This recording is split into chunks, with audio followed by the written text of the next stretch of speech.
a provincial miracle rumors of which have spread far beyond the borders of the country. A social upheaval that wiped a real masterpiece off the face of the planet. The cynicism of authorities, which remains striking even after half a century.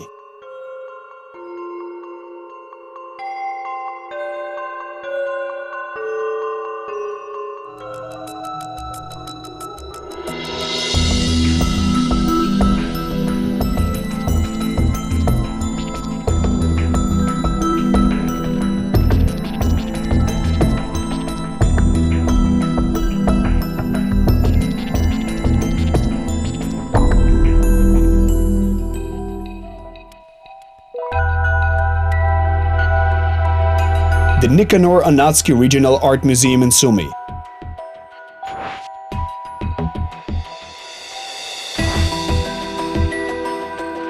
Putyvl Local Lore Museum. Kharkiv Art Museum. 3 different institutions in 2 neighboring oblasts. They differ in status, scale, and focus, but all of them are united by one important detail. The expositions of these museums house a fascinating man-made miracle created back in the 19th century. What we have are mostly fragments of the iconostasis. These are fragments of icons and fragments of iconostasis decorations. That is, these are the fragments that were preserved to our time.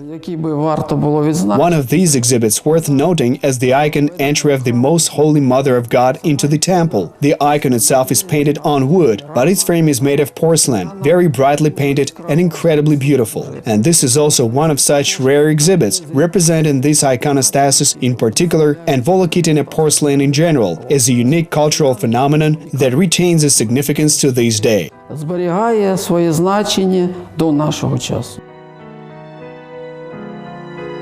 Еще одна интересная вещь, очень редкая. Another interesting and very rare artifact in our collection is a porcelain iconostasis fragment, a cherub.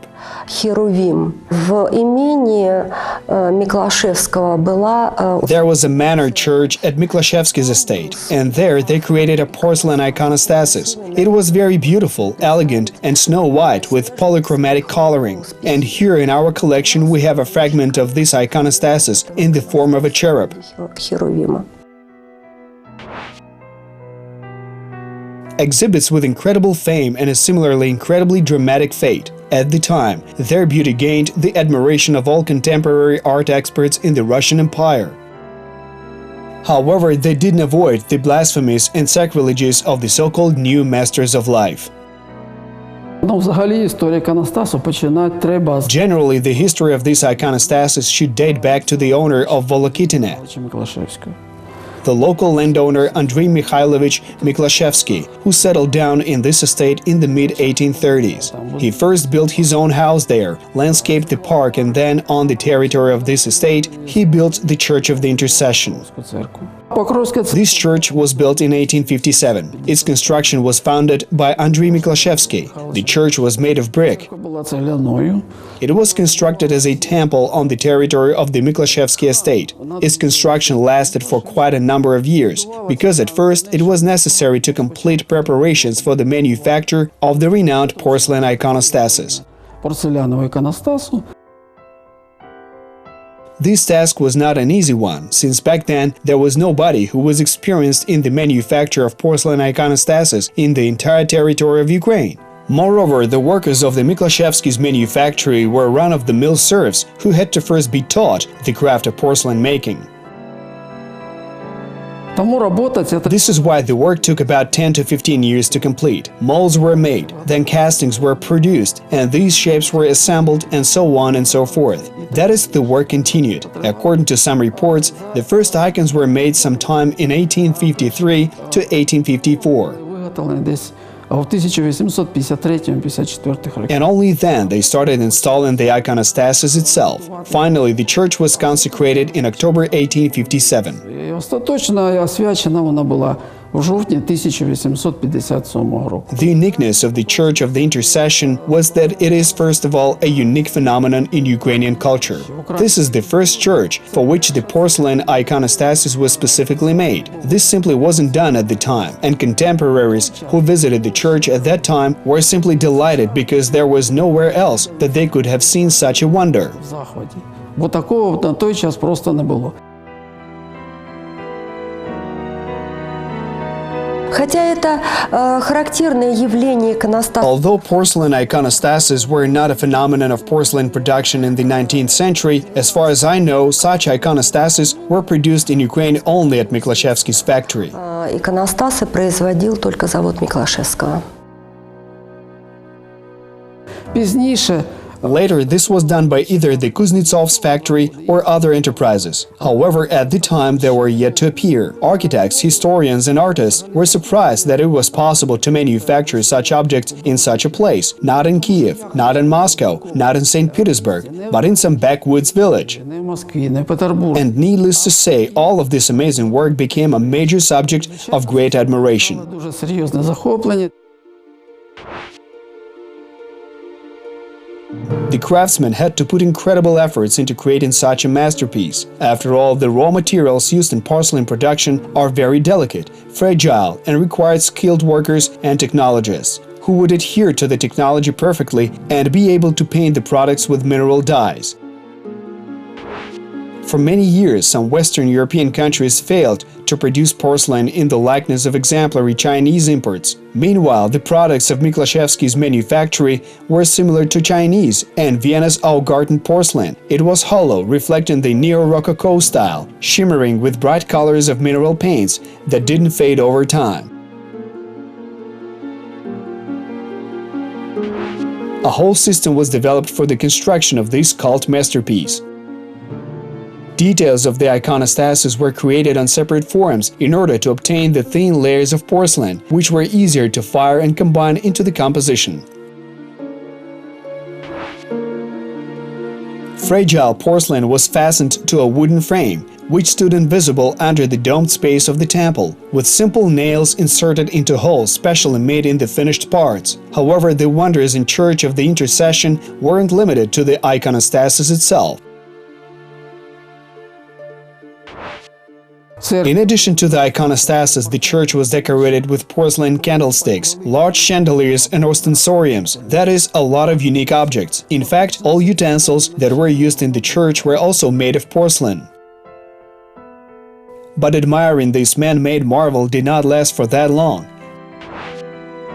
Andrei Miklashevsky's porcelain factory ceased to exist in 1861, after the abolition of serfdom.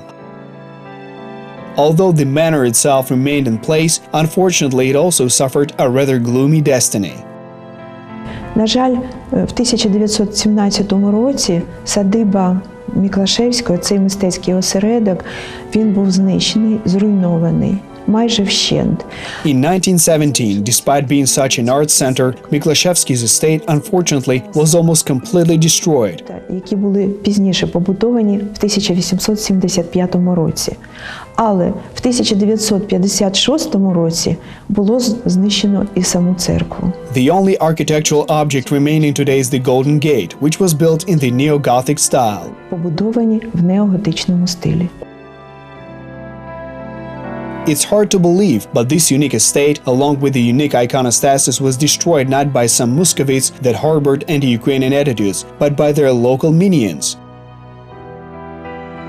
Приймали рішення місцеві органи влади. The local authorities made the decision. This was the Sumy Regional Council and the Executive Committee of the Regional Council. Moreover, they drafted it in such a way as the purpose was to free up space to build a barn for cattle. Can you imagine? Well, that was the terminology. And then they started demolishing the church. Kyiv artists and architects opposed this, and even Vasil Kasyan was against this. They appealed to the Ministry of Culture, but to no avail. In fact, they had no way to change this situation to have a serious impact on the circumstances. Вплинути на ці ситуації, змінити обставини не вдалося, тому це So in 1958, the church was completely demolished. була повністю зруйнована. The iconostasis and the icons were broken to pieces, and in fact, the only thing that remained there was the foundation. And then, on this foundation, in 1967, the House of Culture was built. Such was the sad fate of this church, a true masterpiece of Ukrainian architecture. І церква – це фактично шедевр української архітектури. And while it was the authorities in Sumy who made the decision to destroy the church, it was implemented by the same people who used to pray in it.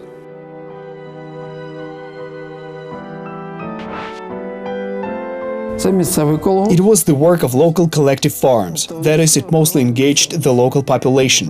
Some people also came from the town of Putyvl, from suburbs of various cities and neighboring villages, but for the most part, this was the work of the local population. Займалися цим.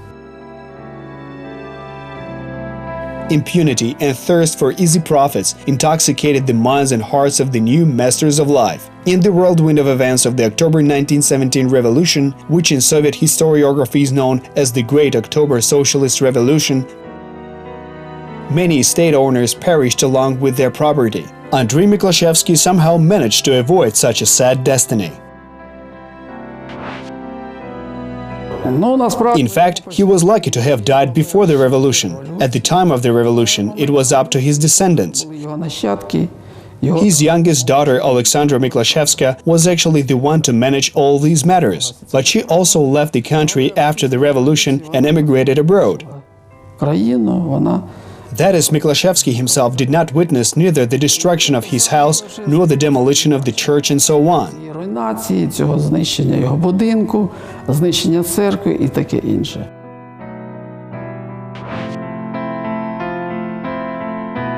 The only things that remained one about the rise and fall of this provincial manufactory today are this stone gate and a park that nowadays more resembles a forest, Andrei Miklashevsky's grave and some priceless artifacts scattered all over the world.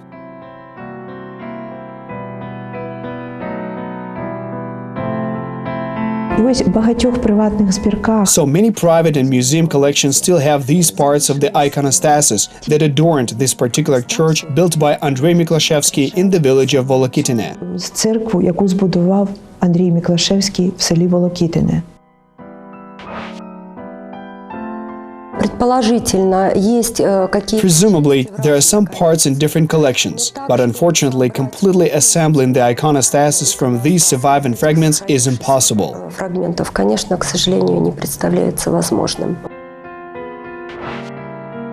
Оскільки церкву розбирали, Since the church was demolished, you should understand how it was done. They did this, in fact, by breaking and smashing everything to pieces. Some icons that were more or less intact at the time of demolition were removed.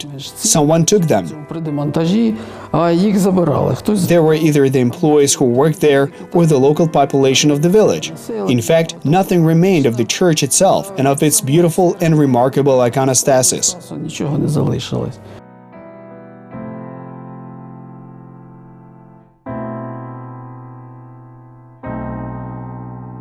In 2019, 180 years have passed since the foundation of the Volokitine porcelain manufactory.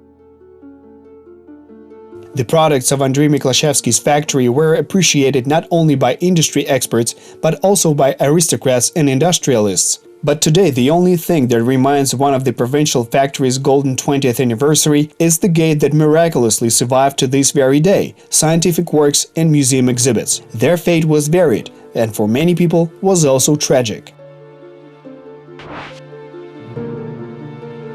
Фарфор Андрія Михайловича Міклашевського. Andrei Mikhailovich Miklashevsky's porcelain from the Volokitine porcelain manufactory was in the collection of Oscar Hansen, and in the 1920s, from Oscar Hansen's private collection, these exhibits were transferred to the care of the Sumy Museum. Всі експонати надійшли до фондів Сумського музею.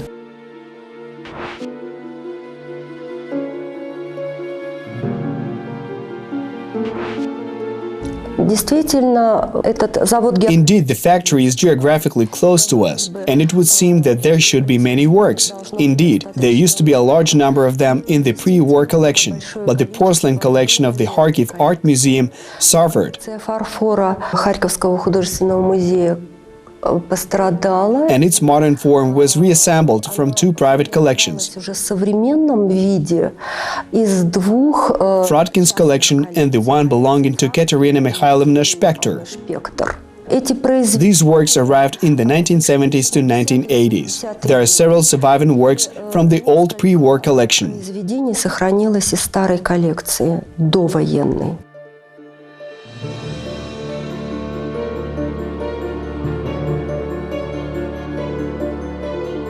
Що стосується нашої As for our collection, it was mainly purchased from residents of the village of Volokitine, а це and this was in the 1950s to 1960s. 50 роки в цей час.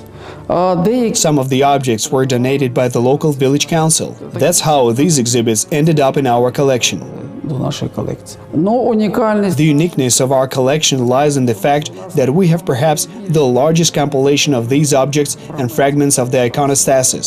This is well researched and well known, and our exhibits were presented at exhibitions in both Kyiv and Sumy. That is, our collection is likely the most comprehensive one in this regard, and it is the most complete and orderly representation of this unique phenomenon in the history of Ukrainian art. представляє це унікальне явище в українському мистецтві.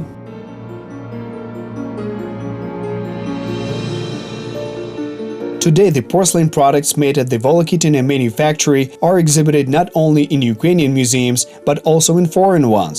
And this is yet another confirmation of the high quality and the artistic value of these beautiful pieces of artwork.